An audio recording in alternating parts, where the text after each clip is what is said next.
God speaks chapter number 8 चल रहा है अपना। इसमें पहले ये डायग्राम जो है वो मैं पहले एक बार फिर से बता देता हूँ कि ये है क्या एक्चुअली। ये है परमात्मा की ओरिजिनल स्टेट जो है, बियॉन्ड स्टेट ऑफ गॉड, जिसको बाबा कहते हैं। गॉड ईज की यह अवस्था है जो सब कुछ है। इस सब कुछ के अंदर में यह नथिंग भी है, पर यह नथिंग ज़ीरो है, शून्य है। और सारा ब्रह्मांड और यह सृष्टि जो है, यह इस ओम पॉइंट से यह फैलती फैलती पूरा ब्रह्मांड के अंदर में ये शून्य जो है वह नथिंगनेस की फॉर्म में वो प्रकट होता है। इसका प्रगटीकरण होता है। यह मानव है, मानव की त्रिप्रकृति, ट्रायो नेचर, ये दोनों का, इसका भी और इसका भी।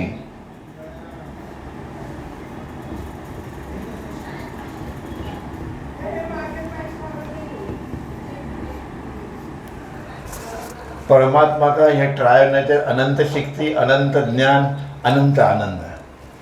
मनुष्य का अनंत प्राण, सीमित प्राण शक्ति, सीमित मन और सीमित शरीर। इस शरीर के द्वारा हम सुख और दुख का यह स्थान है। शरीर के सुख और दुख का यह स्थान है। यह तीनों जो है यह शून्य के है, क्योंकि इसकी निर्मित यहाँ से हुई है, नथिंग से हुई है। इसीलिए यह अपना शरीर जो है वो 70 साल के बाद में इसको फेंक देते हैं हम जला के, वो डिस्ट्रॉय हो जाता है। और इसका चेतना भी शून्य का है। यह चेतना शून्य का मतलब चेतना यहीं से निकली है, यह नथिंग से ही चेतना निकली है। ओरिजिन उसका शून्य का है, पर चेतना बढ़ते बढ़ते बढ़ते बढ़ते वो पूरी 100% जाती है। उसको डिटेल हमने देखा, पत्थर योनि से मनुष्य योनि तक कैसे उसका विकास होता है, यह डिटेल हमने देखा है उसको। आगे में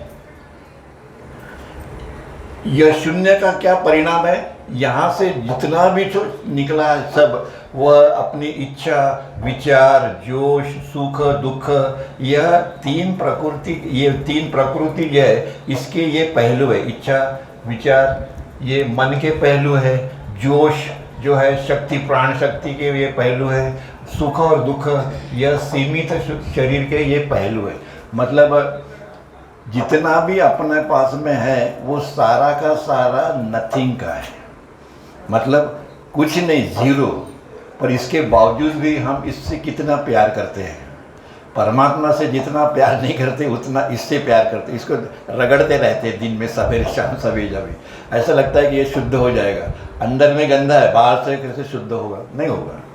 तो इसीलिए व्हाट इज दिस गॉड, ये सेल्फ गॉड, परमात्मा, इन अनंत चेतना, इनफाइनाइट, इटर्नल इनफाइनाइट एग्जिस्टेंस, शाश्वत अनंत अस्तित्व।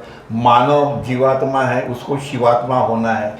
यह थोड़े में डायग्राम हमने निकाल के लास्ट टाइम बताया था। आगे में यह जो शून्यता है, ये क्या है, ये पूरी शून्यता है। इसको क्या होता है, शून्यता। यह जो शून्य है इसका ये शून्यता।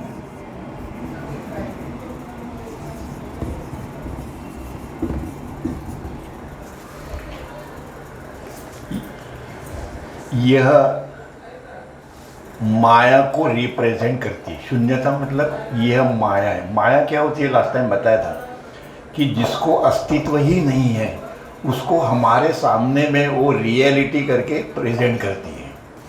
अब ये नथिंगनेस होने की वजह से इसका ओरिजिन शून्य में है, इसलिए जब वो मैनिफेस्ट होता है, प्रकट होता है, तो उसको हम नथिंगनेस कहते हैं, शून्यता। ये शून्यता जो है वो, इसको अपनी तो कोई वैल्यू है ही नहीं है, पर इसके बावजूद भी वह माया हमको इस शून्यता को रियलिटी करके बताती है। जो हम लोग देख रहे हैं पूरा यह रियल है, यही हम समझ लें। इसको कहते हैं माया, जिसको कुछ वैल्यू नहीं है, एग्जिस्टेंस नहीं है, उसको दिखाती है वो शून्य है। क्षेत्र में ऐसे अपार प्रदर्शन का एकमात्र कारण है ये ब्रह्मांड में इतना सारा फैला हुआ है। इसका कारण क्या है, क्या कारण है इसका, कि मनुष्य की मूल परिमित त्रिगुण शक्ति जो है अपनी सीमित प्राण शक्ति, सीमित मन और सीमित शरीर जो है, यह परमात्मा की जो तीन शक्तियाँ है, ट्रायो नेचर परमात्मा का कौन सा है? अनंत शक्ति, अनंत ज्ञान और अनंत आनंद से ये जुड़ी हुई है। हमारी ट्रायो नेचर यह परमात्मा के ट्रायो नेचर से संबंधित है, लिंक्ड है। और जब भी किसी को हम बोलते हैं आत्म साक्षात्कार मिल गया, तो आत्म साक्षात्कार मिल गया मतलब क्या हो गया? उसको मुक्ति मिल गई। तो हुआ क्या?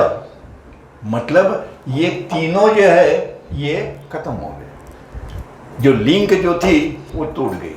सद्गुरु अवतार क्या करते? ये लिंक है, इसको तोड़ देते। हमने उत्क्रांति पुनर्जन्म की प्रोसेस में देखा, यह लिंक जो है वो जोड़ी जाती है और बाद में उसको सद्गुरु उसको तोड़ देते, मतलब यहाँ से वो कट कर देते। यह शून्यता के मतलब इस शरीर के द्वारा हम सुख दुख का अनुभव करते हैं। ईश्वर की मूल अनंत त्रिमूर्ति त्रिप्रकृति जो है, सब कुछ जो है, सब कुछ, यह 1 2 3 तीनों के लिए वो सब कुछ है। ये जो है ये अनंत ज्ञान के द्वारा स्थापित होती है और अपारतया फैलती है। ये जो है शक्ति, ये अनंत शक्ति, अनंत ज्ञान और ये अनंत आनंद के वजह से यह नथिंग में से जितना भी बाहर निकला है, ये सब माया मिथ्या अनंत का जाल है ये सब पूरा। पर ये क्यों फैलता क्यों है? कि दो, एक तो परमात्मा की अनंत शक्ति और दूसरा परमात्मा का अनंत आनंद, यह दो जो है इम्पॉर्टेंट है, जो इस नथिंग को, इस नथिंगनेस में पूरा ब्रह्मांड में फैला देती है। पर वो कैसे फैलाती है, क्यों फैलाती है, इसका आगे में हम जब आएगा तब बताऊंगा। पर होता ये ऐसे ही है। अभी परमात्मा की अनंत शक्ति जो है वो कभी डिस्ट्रॉय नहीं होती, वो जैसी की है वैसी है।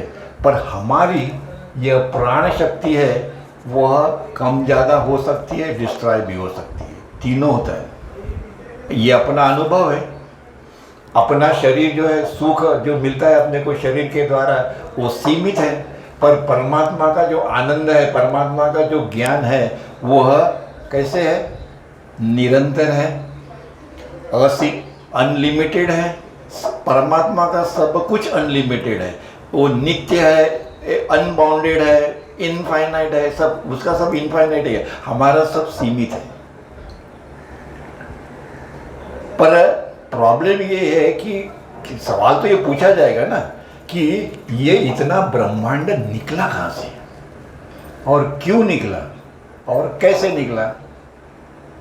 तो उसके लिए रीज़न है परमात्मा का जो ट्रायो नेचर है, त्रिप्रकृति परमात्मा की है, अनंत शक्ति, अनंत ज्ञान, अनंत आनंद की, जिसका कभी भी ह्रास नहीं होता, मतलब वो नष्ट नहीं होती कभी, वो है मतलब है, फिनिश। और वह अनंत शक्ति और ये सब कुछ जब भी इस नथिंग से बाहर निकलती है, तभी परमात्मा अनंत रूपों के द्वारा इससे खुद एसोसिएट होता है। मेरे बाबा क्यों ये बोलते हैं कि मैं तुम सब में हूँ? उनको उसका ज्ञान है, हमको नहीं है ज्ञान उसका, क्योंकि यह उनका अनुभव है, क्योंकि वो उनको ये अनुभव है कि मैं सब में हूँ। जो आदमी जो जीवात्मा शिवात्मा बन जाता है, इटर्नल इनफाइनाइट एग्जिस्टेंस बन जाता है, उसका यह अनुभव है कि यह ब्रह्मांड मेरे से ही निकला है और मैं हर चीज़ में हूँ। फिर से सुनो, परमात्मा ऐसी कोई चीज़ नहीं है आदमी बैठा हुआ है वहाँ पे तथास्तु करता है, ऐसे कुछ नहीं है। हाँ, नहीं तो आप लगेगा कि वहाँ पे बैठा हुआ है कैलाश पर्वत पे तथास्तु कर रहा है। यह क्यों बताया जाता था पुराने ज़माने में? क्योंकि तब लोगों को इस प्रकार का अध्यात्म सिखाया नहीं जा सकता था। उनको यही बताया जाता था कि वहाँ पे उच्च शिखर के ऊपर में परमात्मा बैठे हुए हैं, क्योंकि परमात्मा अनंत है, हम यहाँ पे है, परमात्मा वहाँ पे है। और तभी लोगों को वो समझता था, बराबर है 33 कोटि देव वो समझ, वो शक्ति है, पावर है परमात्मा की। तो लोगों को समझाएंगे कैसे? उस वक्त में जो सदगुरु या अवतार होंगे उनके सामने प्रॉब्लम होगा कि भाई इनको समझाएंगे कैसे। तो वो इसी प्रकार की कहानियाँ बना के वो परमात्मा के बारे में वो समझाया जाता था, वो एक तरीका था उनका। तो हम लोग को जो लोग उसको समझ में नहीं आता है तो वो लोग हंसते हैं कि तुम्हारे 33 कोटि देव है, ये वो, तो समझ में नहीं आता है तो जाने दो, अपने को क्या करना है। और इसीलिए ये अनंत शक्ति जो है यह कैसी है? अनबाउंडेड है। परमात्मा की अनंत शक्ति कैसी है? अनबाउंडेड है, और वह कभी कम या शून्य नहीं होती। जबकि हमारी सीमित प्राण शक्ति जो है वह सीमित है, वह अनंत शक्ति से लिंक है। ये अनंत शक्ति से लिंक है ये, और लिंक है, वह से संबंध रखती है, फिर भी वह शून्य की है। इतना होने के बावजूद भी वो किसकी है? वो शून्य की है, किसका ओरिजिन उसका ये नथिंग है, शून्य की है, और इसीलिए वो जीरो है। जीरो एकदम जीरो नहीं, अपने इसमें है शून्य का है। तो बाबा ये कहते हैं क्योंकि वह केवल शून्य की उपज है, शून्य से निकली हुई है, जो शून्यता के अंदर में प्रकट होती है और वो अनंत हो जाती है। पर कितना भी हो गया, हमने लास्ट टाइम जब भी आंतरिक प्रवास जब भी चल रहा था तभी ये हमने देखा था कि चौथी प्लेन के ऊपर में जो लोग है, आत्मे जो है, उनके पास अनंत शक्ति है। वो शक्ति भी परमात्मा की जो अनंत शक्ति है उसकी छाया है, वो भी रियल नहीं है। मैंने इसीलिए वो चांगदेव महाराज का उदाहरण दिया था कि उनके पास में जो शक्ति थी और ज्ञानेश्वर महाराज के पास में जो शक्ति थी, जब भी दोनों एक हो गई, एक आगे पीछे, जब वो एक आ गए आमने सामने, तो उनकी जो शक्ति जो थी चांगदेव महाराज की, वह शक्ति जीरो हो गई। क्यों? कि वो अनंत शक्ति की छाया थी, वो जो मैं यहाँ समझा रहा हूँ। ये ज्ञानेश्वर महाराज है और ये जो है ये चांगदेव महाराज है। बस अनंत शक्ति के सामने में चांगदेव महाराज की शक्ति कोई काम नहीं सकती। क्यों? कि वह माया से प्रेरित थी। माया अभी वहाँ तक माया अभी भी है, 6th प्लेन तक माया है, संतों तक माया है। संतों से आगे जाओगे 7th प्लेन में तो सब नष्ट हो जाएगा। पर है कि नहीं? पर कभी कभी मैं भी सुनता हूँ कि वो चांगदेव महाराज, ज्ञानेश्वर महाराज दीवाल ये किया, चालू किया, इतने बड़े परमात्मा को दीवाल और ये वो चलाने के बाद में कहीं उनकी महती बढ़ती है क्या? उसे कम करते हो तुम लोग? वो इतने अनंत शक्ति है कि उसके सामने में कुछ भी आएगा तो जल के खाक हो जाएगा, खत्म। और इसीलिए एक हो गया अनंत शक्ति का बताया। अभी अनंत ज्ञान, जो सदगुरु है उनका ज्ञान कैसे रहता है, या अवतार का ज्ञान कैसे रहता है, या परमात्मा का ज्ञान कैसे है। तो यह अनंत ज्ञान जो है शाश्वत है, मतलब इटर्नल है, अनलिमिटेड है, ऑल परवेडिंग है। उस ज्ञान ने सारा विश्व, सारा ब्रह्मांड जो है वह एक रूप है, वो सर्वव्यापी है। इसीलिए उसकी निरंतरता है, सातत्य है उसका, वो अखंड है। पर अपना मन सीमित है, लिमिटेड है। अपना मन सीमित भी है, इसके बावजूद भी अपना मन कितना स्ट्रांग है। कितनी इन्वेंशन हमने की है। साइंटिस्ट लोग ऐसे खोज के निकाल रहे हैं कि कोई चंद्रमा पे जा रहा है, कोई शुक्र शनि जो ग्रह है वहाँ पर, और कितने उन्होंने सब है। मतलब हमारा मन जो है वह सीमित होने के बावजूद भी उसमें कितनी शक्ति है। तो परमात्मा का अपना ज्ञान कैसे होगा, उसका वर्णन कई बार बाबा ने किया कि वो ज्ञान मतलब क्या है, वो नहीं समझ में आएगा जब तक उसका अनुभव नहीं होगा। थोड़ा थोड़ा बाबा बताया, बाबा ने, आगे चलते हैं। तो अनंत ज्ञान से, इसीलिए हमारा अपना जो मन है ये इस अनंत ज्ञान के साथ में जुड़ा हुआ है, उसके साथ में क्लब है। और इसीलिए संबंध जुड़ा हुआ होते हुए भी यह अपना मन है, यह नष्ट हो जाता है। सेवंथ प्लेन में जाने के बाद में अपना ये सीमित मन है, ये नष्ट हो जाता है। फिर अपने को कौन सा मन मिलता है? ये अनंत मन, अपना अनंत ज्ञान जो है, इसका जो मन है, यूनिवर्सल माइंड जिसको कहते हैं, सदगुरु के पास में वह यूनिवर्सल माइंड, अवतार जो है वो यूनिवर्सल माइंड से अपना पूरा ब्रह्मांड का कार्य करते हैं। ये सब डिटेल बताने का बाबा का क्या मकसद होगा कि हमको भी थोड़ा ज्ञान हो कि हमको कहाँ जाना है और हम कौन है और किधर से आए हैं और हमारी उत्पत्ति कैसे हुई, हमको आगे कैसे बढ़ना है और जल्दी से जल्दी हम कैसे उस परमात्मा तक पहुँचे। इसके पीछे जितना भी अध्यात्म बताया वो उस युग के लिए बेस्ट था, बहुत अच्छा था। जैसे जैसे आदमी की प्रगति होती गई, ये बुद्धि का विकास होते गया, वैसे वैसे परमात्मा ने अपना नया तरीका खोज लिया कि उनको कैसे बताया जाए, कैसे बताया जाए। तो आखिरी में ये गॉड स्पीक्स आया, क्योंकि इस युग में मनुष्य अत्यंत ब्रेनी है, इतना बुद्धिमान है कि बाबा बोलते कि तुमसे भी ब्रेनी जो है वो, और उधर ग्रह जो है ऊपर कई ग्रह है, उसके ऊपर में आदमी है, वो तुमसे भी बहुत होशियार है, इतने वो होशियार है।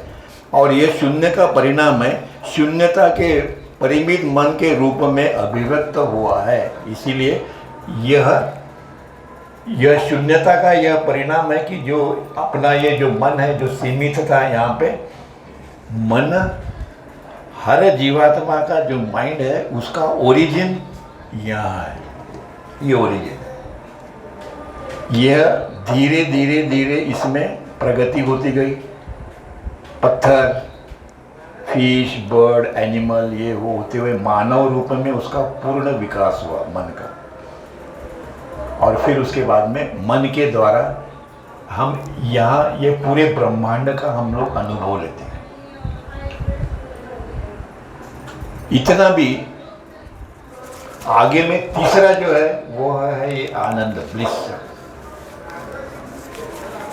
अगर ये आनंद नहीं होता तो ये हम लोग जो अनुभव कर रहे हैं तो ये हमको पूरा विश्व ऐसा रुक्ष लगता है, इसमें आनंद ही नहीं है इस रुक्ष में, है ना। वहाँ हिमालय में जाके 100 साल तपस्या करते बैठो, बराबर है, काय के लिए? परमात्मा प्राप्ति के लिए। पर परमात्मा प्राप्ति के लिए नवजीवन सबसे बेस्ट है। वो क्या बोलते, सब कुछ करो। कभी उन्होंने नहीं कहा कि वहाँ जाके बैठो, सब कुछ करो, डू एवरीथिंग, हाँ, और मुझे अर्पण कर दो और तुम मुक्त हो जाओ। कितना इजी है, पर इसके बावजूद भी कितना कठिन लगता है कि साला हम लोग सब कुछ छोड़ दें। तो इतने सालों तक हमने जो कुछ कमाया धमाया है, सब कुछ है, वो छोड़ दे। बाबा बोलते जो कुछ भी तुमको दिया है मैंने, एज ए गॉड, मैंने वह तुमको उसका जो यूज़ है वो मानव जाति की सेवा करने के लिए मैंने तुमको दिया है। कि तुम जो कुछ भी कमाते हो उसमें से कुछ ना कुछ तो भी तुम मानव जाति की उससे सेवा करो, ताकि तुमको वो आदत लगेगी सेवा करने की। हमको ऐसा लगता है कि हमने जो कमाया है तो अपनी इसमें रखो, बैंक में, लॉकर में रख दो, नहीं, और कहीं चले गए एक्सीडेंट में तो लॉकर क्या करेगा? कुछ भी नहीं। तो इसीलिए होता ये है कि बाबा फिर कहते हैं कि ये अनंत आनंद जो है शाश्वत है, सतत है और अनब्रेकेबल है, इटर्नल है, कंटिन्यूअस है, इसमें कोई ब्रेक नहीं होता है। आनंद वह स्थिति ऐसी है, बाबा उसका वर्णन करते हैं कि अगर उस स्थिति में अगर कोई चला गया तो वो कभी भी भूल के भी नीचे पृथ्वी पे नहीं आएगा। वहाँ कहते हैं कि सदगुरु जो है वो भी नहीं यहाँ ज़्यादा देर तक नहीं, इच्छा नहीं होती उनकी यहाँ पे ज़्यादा देर, अपना काम वो सपेटते और चले जाते, वो निपटते अपना काम जो भी है और चले जाते। क्यों कि वह स्थिति ऐसी है, वो अनंत आनंद शाश्वत है, वह नित्य है, परपेचुअल है, निरंतर और सतत और लगातार है, और इसीलिए वह किसी भी विपरीत पहलू से रहित है। इसमें कोई विपरीत पहलू नहीं है, पर इसके अंदर में सभी विपरीत पहलू है। सुख है तो उसके अपोजिट दुख है, पुरुष है तो उसके अपोजिट स्त्री है, जितने भी है, आनंद है तो दुख है, विपरीत है सब, इसके अंदर में सारा का सारा विपरीत है। और इसीलिए अपना जो सुख है वह माये का प्रोडक्ट है। हमारा जो सुख है, यहाँ दिखाया जाएगा, सुख जो दिखा रहा है ये नथिंगनेस का है, शून्यता का है, मिथ्या अनंतता का, ये जाल का है, माया का है, ये प्रगटीकरण का है, ओरिजिनल नहीं है। ओरिजिनल इज दिस, ओरिजिनल नहीं है। और इसीलिए ये जो सुख जो अपना है, परंतु परमात्मा का या रियलिटी का जो अनंत आनंद है, अनंत आनंद जो है, उससे हमारा यह सुख जुड़ा हुआ है। यह अनंत आनंद से यह हमारा शारीरिक सुख जो है वह जुड़ा हुआ है, और इसीलिए उससे वो लिंक है। अल्टीमेटली वो लिंक तोड़नी है। यह लिंक तोड़ने के लिए कर्म योग है, ज्ञान योग है, सारे योग है, तपस्या है, ये है, वो है, सब कुछ है। क्या करना है? तुमको अपनी झूठी एग्जिस्टेंस, ये जो है अपना झूठा एग्जिस्टेंस, फॉल्स एग्जिस्टेंस है, उसको नष्ट करना है। मतलब ये सारा चले जाना। जब तक ये नहीं जाएगा तब तक हमको जन्म मृत्यु का जो फेरा जो हमारा है वो चलते ही रहेगा, उसमें कोई ये नहीं होगा, वो बढ़ते जाता है, बढ़ते जाता है, बढ़ते जाता है। इसीलिए 84 लाख, कभी कभी अगर सोचे इतना 84 लाख जन्म, बाप रे बाप, एक ही जन्म में तो तंग आ गए, तो इतने सारे जन्म लेने के। हाँ, तो इसीलिए यह इससे जुड़ा हुआ है, इसीलिए उसका विपरीत पहलू दुख भी है। ये इससे जुड़ा हुआ है, ये इसमें सुख है तो उसका विपरीत पहलू, इसके हर विपरीत पहलू है, और वो सुख का जो है वो दुख का भी है। इसीलिए इस परिमित सुख का लोप हो जाता है। कभी लोप हो जाता है? जब भी वो लिंक टूट जाती है। और लिंक तोड़ना मतलब सबसे इजी और रास्ता जो है सदगुरु जो है उनके पैर पकड़ो, सदगुरु को ढूंढो, नहीं तो सदगुरु का आज्ञा का पालन करो, इत्यादि इत्यादि सब कुछ है। सबसे इजी रास्ता। बाकी के रास्ते भी अच्छे हैं, बुरे कोई नहीं है, पर उसमें बहुत तकलीफ है, उसमें बहुत कठिनाइयाँ हैं, उसमें आनंद नहीं है, ब्लिस नहीं है। आनंद नहीं है मतलब अपने को एक, अपने पीछे में कोई तो भी है, somebody there, अपना सदगुरु है, जो कुछ भी है वह अपनी रक्षा करेंगे, ऐसा नहीं है उसके अंदर में। बैठे है तो बैठे है बेचारे आगे में। और हुआ ये कि पत्थर योनि से लेके जब भी मनुष्य योनि तक जब भी हम लोग आए, तो हमको मानव योनि तक पहुँचते पहुँचते हमको ये अनुभव मिला कि अपने जीवन का अगर कोई आधार होगा जिसके लिए हम लोग जी रहे हैं, वह है हैप्पीनेस। हर चीज़ में आगे बढ़ते बढ़ते बढ़ते जैसे हम मानव रूप में आए, तो हमको ऐसे लगा कि भाई यह जीवन जो अपना है यह सिर्फ सुख के लिए है। अब उसमें दुख तो आएगा ही, पर मानव ये नहीं सोचता कि अपने को दुख मिलेगा, वो ये सोचता है हैप्पीनेस रियल। तो बाबा बोलते हैं कि तुम ढूंढ रहे हो हैप्पीनेस, पर आप ढूंढना चाहिए रियल हैप्पीनेस। और वो रियल हैप्पीनेस जो है मतलब ये आनंद, जिसको बोलते हैं अनंत आनंद, दिस इज रियल हैप्पीनेस। ये रियल हैप्पीनेस जो है वह सदगुरु की कृपा के बगैर या अवतार की कृपा के बगैर नहीं मिलने वाला, ना आज तक किसी को मिला है। हमको ये लगता है, हमने जैसे ही हमने ये जीवन लिया, मानव जीवन आया, मानव रूप आया, जब मानव जीवन में आए तो हमको अनंत युगों से जो हम लोग चल रहे हैं, पत्थर योनि से लेके मानव योनि तक, यह माया से गुजरते गुजरते गुजरते हमको यह महसूस हुआ कि अपना जीवन जो है वह सिर्फ और सिर्फ इस सुख के लिए है, हैप्पीनेस के लिए है।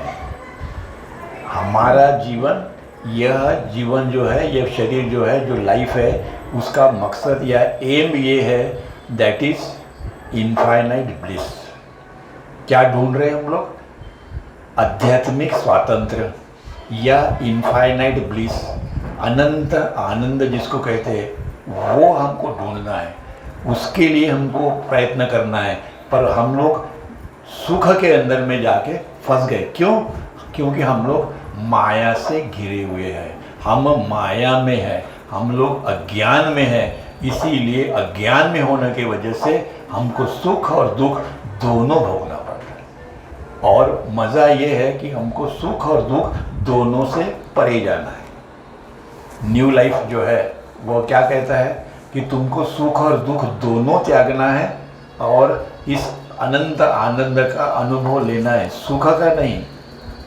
सुख यह नथिंगनेस का प्रोडक्ट है, यह मानव के त्रिप्रकृति है, उसका प्रोडक्ट है, ना कि परमात्मा का प्रोडक्ट है। आगे में मानव का जो जीवन है उसका उसका उसका यह परिमित सुख जो है हमारा, वह क्षणिक है, परिमित है, लिमिटेड है, सब कुछ उसका लिमिटेड है, अनंत नहीं है वो। और इसीलिए वह नष्ट भी हो जाता है, कभी दुख भी हो जाता है, कभी वो कम भी होता है, ज़्यादा भी होता है। ये सब क्यों होता है? उसमें इतने बदल क्यों आते हैं? क्योंकि वह नथिंग का प्रोडक्ट है और माया भी निर्मित है। और इसीलिए वह क्षणिक है, अस्थायी है और सब कुछ। माया का जीवन शून्य का परिणाम है। यह जो है प्रगटीकरण जो हुआ, माया मिथ्या अनंत का जाल, यह क्या है? बाबा बोलते हैं कि क्योंकि माया का जीवन जो है वह शून्य का परिणाम है, क्योंकि सारा का सारा इस नथिंग से ही निकला हुआ है। शून्यता के जीवन के रूप में अभिव्यक्त होता है, इसीलिए यह जीवन अवश्य नष्ट होना चाहिए। आप इस ब्रह्मांड में कोई अनलिमिटेड टाइम थोड़ी कुछ तुम रहने वाले हो, इसको नष्ट होना ही चाहिए। जब तक ये नष्ट नहीं होगा तब तक हमको ये सब कुछ का या परमात्मा का या इसकी त्रिवृत्ति का या सेल्फ रियलाइजेशन परमात्मा, इसका अनुभव कैसे आएगा? इसको नष्ट करने के लिए सद्गुरु और अवतारों ने पिछले अनंत युगों से नए नए तरीके ढूंढ के निकाले। जिस युग में जैसे कुछ परिस्थिति होगी आध्यात्मिक, उस हिसाब से उन्होंने मानव जाति को यह ज्ञान दिया कि भाई ये जो है इसको नष्ट कैसे किया जाए, मैनिफेस्ट कैसे नष्ट किया जाए। अनेक प्रकार बताए। आज के युग में जो मेरे बाबा ने बताया, आपको सबको मालूम है कि उन्होंने क्या बताया। इसी प्रकार से जिस आदमी को आत्म साक्षात्कार प्राप्त हो जाता है, जो अपने घोर प्रयत्नों के द्वारा सेवंथ प्लेन तक पहुंचते हैं, वो एक्सप्लेन किया था आपने, सेवंथ प्लेन और ये सब डिटेल किया था। और उसका यह प्राण शक्ति, मन, सीमित सुख, शरीर सब के सब जो है वह नाश हो जाता है। जो ब्रह्मीभूत कहलाते हैं, जिसको अपन मजहूब कहते हैं, या मैं परमात्माओं की स्टेट है सेवंथ प्लेन के अंदर में, वो जो जीवात में जो है, जो शिवात में बन गए हैं,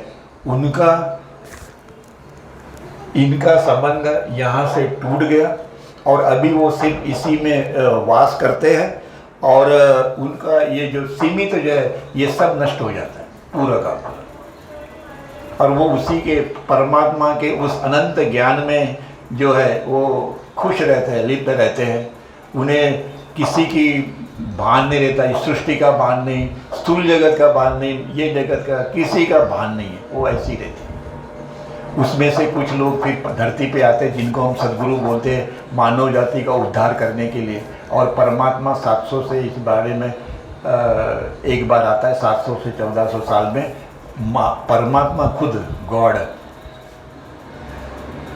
परमात्मा खुद मानव रूप में आता है, तो हम लोग उसको अवतार कहते हैं। राम का अवतार, भगवान श्री कृष्ण का अवतार, गौतम बुद्ध का अवतार, जीसस क्राइस्ट का अवतार, प्रॉफेट मोहम्मद का अवतार, और अभी मेहर बाबा का अवतार। ऐसे ही वो सीरीज बाबा बताते हैं कि ऐसा ऐसा वो है।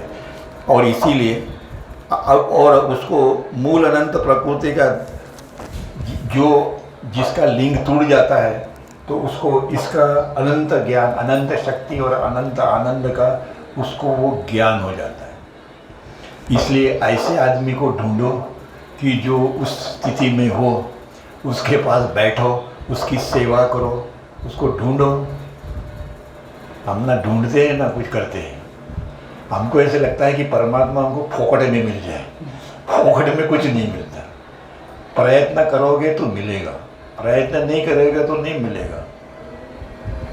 मेहर बाबा के इसमें एक है, उन्होंने जो कुछ भी बोला है वो इतना सत्य है कि उसको पढ़ते हुए या सुनते हुए अपने को इस बात का ज्ञान हो जाता है कि जो लिखा है जिसने या जो कहता है वो आदमी सदगुरु के अवतार के सिवा और कोई नहीं हो सकता। क्योंकि ऐसी जो लिखा है उन्होंने बताया है वो और कोई नहीं बता पाएगा एक्सेप्ट अवतार।